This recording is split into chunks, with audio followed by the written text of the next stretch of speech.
Hello guys, good night. কি অবস্থা? আগে গুড নাইট দিয়ে নিলাম, তার মানে কি ফাংশন চলতেছে। তো ফাংশনে যদি আমরা না যাই তাহলে কি ভালো লাগবো?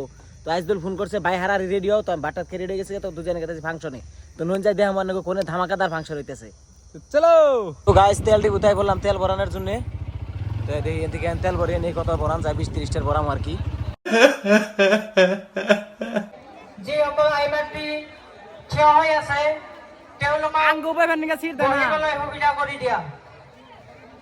মানে এমনি ভিতরে জায়গায় সহজে মানে ফাংশন টাংশন হয় না। তো মানে দিনে দুপুরে রাইন দেয় মাছ আসির একদম বোন খালা চালা যেত আছে সব মানে দিয়ে আই করছে প্যান্ডেলের তলে বুঝাই। তো ফাংশনে যাই দিয়ে জুবিনদার ফটো চলতেছে, মানে আসামের সংস্কৃতি যার উপরে নির্ভর করতো, মানে এক কথায় কইবার গেলে আসামের সংস্কৃতির মেরুদণ্ড। তো যাই হোক, মৃত্যু অনিবার্য, সবেরই মরণ রাখবো, কিন্তু তারপরেও কিছু কিছু মানুষের মৃত্যু মাইনা নিতে খুবই টান লাগে।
গাইস কি আর কমু ফার্স্টে যে উড়ছাল ভালো হয়ে গেছে সেকেন্ডটা তো একদম পারফেক্ট ছিল উড়তারে মনে থেকে এখন যে খাইতেছে রাজনে 10টার বড়া 20টার বড়া কিনে ভারী গেছে আশা ধরো কেমন লাগতেছে তার কারণে আজকে দুটো ভালো হয়ে গেছে তো আমরা বড় হয়ে গেছি বড়া কিনে বাড়ি নিয়ে গেতেছি না আসলে দূরে থেকে আসছে বহুত ভালো হয়ে গেছে ওদের বদনাম করে কি হবে ও না ভালো হয়ে গেছে তো বড়া খায়া রামগা আজকের জন্য বাই বাই